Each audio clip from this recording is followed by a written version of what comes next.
Would you want a COVID passport to prove that you've had your jabs, if you have? Should you have to provide proof? Imagine going to the pub and rather than them asking for your details, as they did in the last sort of eat out to help out period, just show us your passport. Yeah, come on in, have a pint. Should you have to do that? Do you think? I am for it. Whether you want to travel, you want to go to the pub, people need to be vaccinated. We're all doing it for each other, we're just trying to keep each other well. So I don't have a problem with it whatsoever. I don't think it should be a passport to say you can do this and you can't do that with or without a vaccine. That's not my decision. That's for each individual to make. Well, let's talk to someone who's got real reservations about this. Mark Johnson is from Big Brother Watch. Mark, good morning, and thanks for coming on the programme. What do you see as some of the problems with this COVID or vaccine passport idea? Well, primarily, a general principle in liberal democracies has always been that we're all equal before the law. Vaccine passports would drive a horse and cart through that principle and pave the way for a new kind of health segregation, which is not only discriminatory, but also very invasive too. You say that, but there are certain things in life where you have to do certain things. I can't drive a car, for example, legally before I've passed a driving test. I get a certificate to say I've done that. How is this different to that? Well, as we know, there are many groups who actually can't or are unable to receive a vaccine.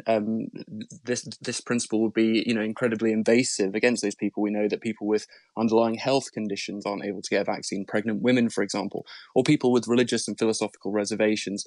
Preventing their access from certain sections of society would be fundamentally discriminatory. But if we don't have a vaccine passport, how are we going to reopen our society and rebuild our economy? Well, it's not clear that there is a great deal of necessity for this measure either. As we know, take-up of the vaccine has been very high. In fact, according to NHS England, around 94% of those over the age of 70 have received the first dose as of around the 14th of February. So uptake is high. If the government's plan is to try and continue that, I'm not sure what they're trying to do here. To me, this could only damage public trust. But let's take the example of the pub as I used earlier. If you go to the pub, once we're back open again and you've had your 2 jabs and you're in the pub quite happily, wouldn't it be comforting to know that the person on the table next to you has had their jabs as well?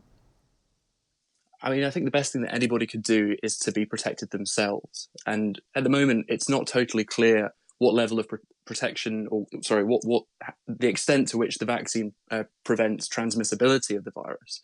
So it's not really clear that you're protecting others in being vaccinated. The primary concern is that you're protecting yourself. And let's be honest, what we're talking about here is very, very personal and sensitive health data. I don't think most people would want to be asked about other kind of health data when they went to the pub. So I don't see why it should be the case for this either.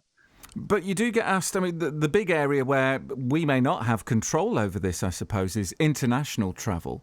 There are various countries where you're told to have malaria jabs or various other vaccinations before you go out there and before you're allowed to travel.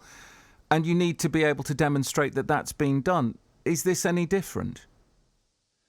Well, of course, there's a subtle difference between, entry requirements from going into a country and being able to live your life, to be able to do day-to-day activities. If it's a case that you have to give, say, a doctor's note when you're entering a country, I don't think that there's a problem with that. But, the idea of a domestic passport, vaccine passport, where you can't even access a pub or a shop without showing papers, I think is incredibly invasive and actually unnecessary too.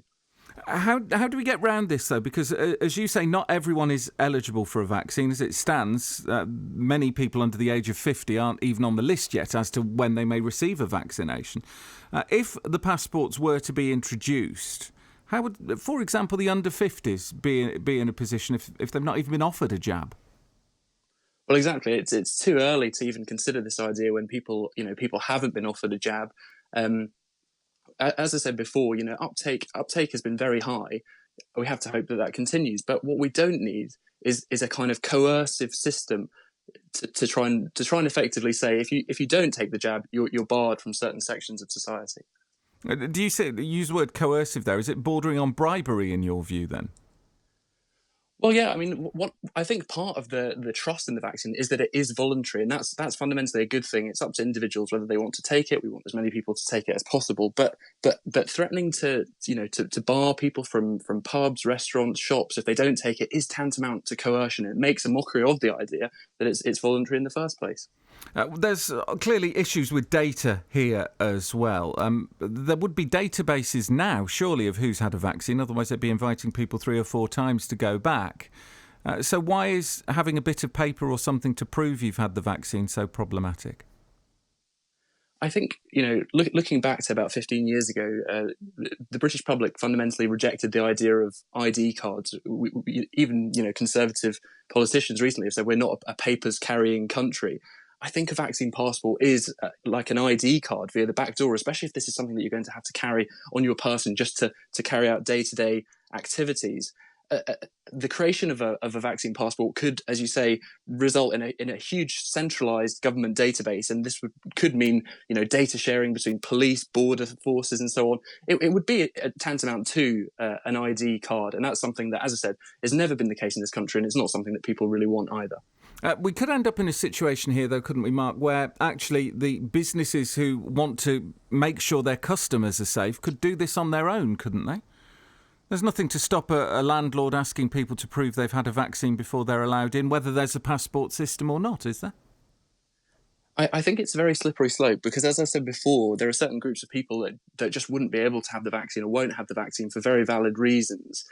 And businesses will have to be very careful they don't start discriminating against people. It's quite a slippery slope. We've heard about some businesses trying to bring in a kind of no jab, no job policy for their workers. It's not totally clear whether that would actually comply with equality legislation at the moment because of all of the different sections of society who aren't able to actually have vaccine. And having a COVID vaccine isn't a protected characteristic in the law because the law hasn't caught up yet. Well, no, exactly. But more to the point, what I'm talking about is, the likes of pregnant women and so on, or people, like I said before, with underlying health conditions being barred from working, taking up jobs in certain workplaces or accessing certain sections of society. I mean, that is a real problem. And I actually think that with a privately run vaccine passport, it could be a minefield. These problems could really open up, and it's a real slippery slope. We will watch with interest. Mark Johnson from Big Brother Watch, thank you very much for your time this morning. How do you feel about it? Would you be happy to carry some kind of vaccination passport to say, yes, I've been jabbed?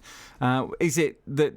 Are you with the sort of Mark Johnson's point of view that this is a slippery slope? We're all supposed to be equal before the law, he said. And what about those people who aren't eligible for a whole number of reasons not to have the vaccine? On the flip side of this, are we now heading into territory where it is almost a civic duty, if you are able to have a vaccine, that you should be having one? Or are we being coerced into it?